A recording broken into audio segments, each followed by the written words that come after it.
Good morning बच्चों। Good morning. देखिए बच्चों, आज हम आपको परिमाप व क्षेत्रफल के बारे में, विभिन्न आकृतियों के परिमाप व क्षेत्रफल के सूत्रों के बारे में समझाएंगे। उससे पहले हमें जानकारी होनी चाहिए कि परिमाप क्या होता है और क्षेत्रफल क्या होता है। तो किसी भी वस्तु के चारों ओर एक चक्कर लगाना, वो दूरी क्या कहलाती है? परिमाप कहलाती है। जैसे आपका खेत है, उसके चारों ओर एक चक्कर लगाया आपने, आपका जो खेत है उसके चारों ओर आपने एक चक्कर लगाया, तो वो दूरी परिमाप कहलाती है। जैसे कमरे की चारों दीवारों की लंबाई नाप दे तो ये परिमाप कहलाएगा। और क्षेत्रफल क्या होता है? जो वस्तु जितना स्थान घेरती है वो उसका क्षेत्रफल कहलाता है। जैसे हमें इस रूम के अंदर फर्श में टाइलें बिछानी है, तो टाइलों के लिए हमें इसका क्षेत्रफल निकालना होता है। तो परिमाप और क्षेत्रफल में अंतर समझिए। परिमाप होता है चारों ओर, परि मतलब चारों ओर, माप मिली मापना, चारों ओर किसी भी आकृति की दूरी मापना परिमाप कहलाता है। और अंदर जितना भाग है, क्षेत्र है, वो क्षेत्रफल कहलाता है। जैसे एग्जांपल के लिए हमें टाइल बिछानी हो रूम के अंदर, तो वो क्षेत्रफल कहलाता है। अब हम विभिन्न आकृतियों के परिमाप व क्षेत्रफल के सूत्रों का अध्ययन करेंगे। देखिए, ये कौन सी आकृति है बेटा? आयत। मतलब आमने सामने की भुजाएं इसमें समान है। ये भुजा और ये भुजा बराबर है, ये भुजा और ये भुजा बराबर है। इसे आयत कहते हैं। आयत आ से शुरू होता है, तो आप क्या याद रखोगे? आमने सामने। आयत आमने सामने की भुजाएं बराबर हो, वो आकृति आयत कहलाती है। इसका परिमाप ज्ञात करेंगे। इसका परिमाप कैसे ज्ञात करेंगे? आयत के परिमाप का सूत्र देखेंगे। आयत की चारों भुजाओं को मापना ही तो है हमें। इसमें दो लंबाई होती है और दो चौड़ाई, इसलिए सूत्र बनेगा 2 कोष्टक लंबाई प्लस चौड़ाई, यानी लंबाई और चौड़ाई को जोड़कर 2 से गुना करना है। 2 कोष्टक लंबाई प्लस चौड़ाई।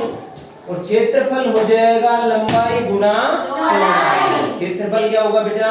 लंबाई गुना चौड़ाई। इसी प्रकार वर्ग में चारों भुजाएं बराबर होती हैं। वह आकृति जिसकी चारों भुजाएं बराबर हो, इसका प्रत्येक कोण 90 डिग्री होता है वैसे, तो ये वर्ग कहलाती है। इसका परिमाप कैसे निकालेंगे? 4 गुना भुजा। जैसे ये 5 सेंटीमीटर है, ये 5 है, ये 5 है, इसकी भुजा, तो 5 चौक कितने होंगे? 20 सेंटीमीटर। तो सूत्र बन गया 4 को भुजा से गुना कर दे, 4 गुना 5 20। ठीक है। इसका क्षेत्रफल कैसे ज्ञात करें? अंदर का एरिया भुजा गुना भुजा, भुजा गुना भुजा। देखिए, अब भुजा गुना भुजा क्यों करना पड़ता है? इसमें हिस्से होते हैं 25, 5 इधर 5 इधर, काउंट करें तो 1 2 3 4, इसी प्रकार 25। लेकिन सूत्र में रख दें भुजा गुना भुजा, तो भी कितना आएगा? 5 50 25। इसलिए सूत्र क्या बना है? भुजा गुना भुजा।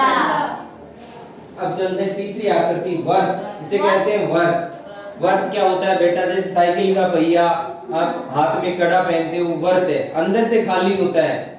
जैसे वॉलीबॉल है, वो गोला कहलाएगा। गोले और वर्त में यही अंतर है, गोला भरा हुआ होता है और वर्त खाली होता है अंदर से। जैसे कड़ा पहना आपने साइकिल का पहिया, तो ये वर्त है। इसकी त्रिज्या होती है r। केंद्र से परिधि तक की दूरी, परिमाप को परिधि भी कहते हैं। तो इसका सूत्र होगा परिमाप का 2 पाई r।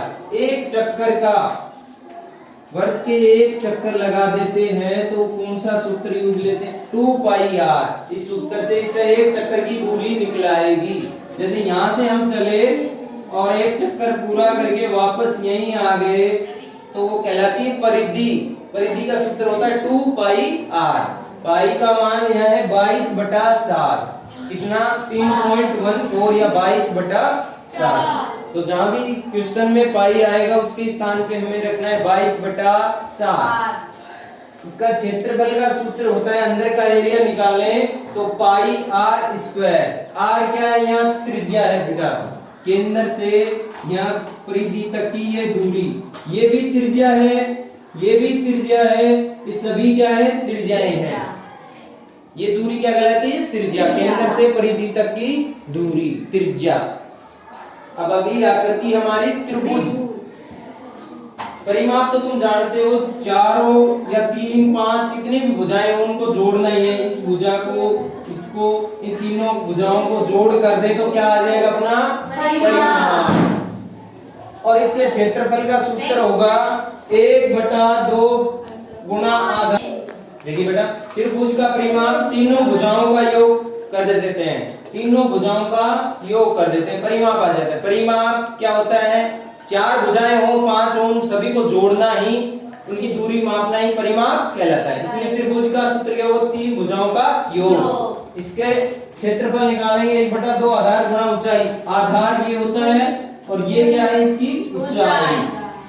1/2 से आधार और ऊंचाई को गुना कर देंगे तो त्रिभुज का क्षेत्रफल ज्ञात हो जाएगा। अब आकृति है समांतर चतुर्भुज, इसके आमने सामने की भुजाएं समांतर हैं, ये भुजा और ये भुजा, ये भुजा और ये भुजा। तो इसका परिमाप निकालें तो इन दोनों भुजाओं का जोड़ और इन दोनों भुजाओं का जोड़ कर देते हैं। 2 गुणा समांतर भुजाओं का योग, योग में नहीं जोड़, 2 गुणा समांतर भुजाओं का योग कर देते हैं। और इसका क्षेत्रफल आएगा आधार गुणा ऊंचाई। ये आधार है और इसकी ऊंचाई हमें क्वेश्चन में मिलेगी तो गुणा करना है, इससे इसका क्षेत्रफल ज्ञात हो जाएगा। तो ये 5 आकृतियां थी बेटा।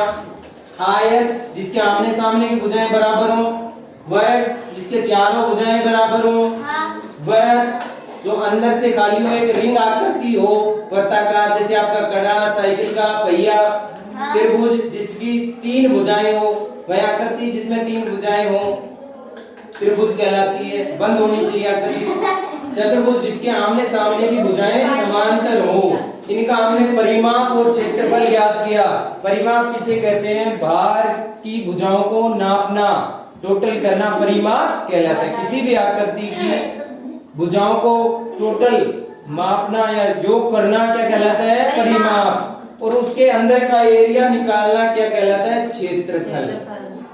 बहुत बहुत धन्यवाद।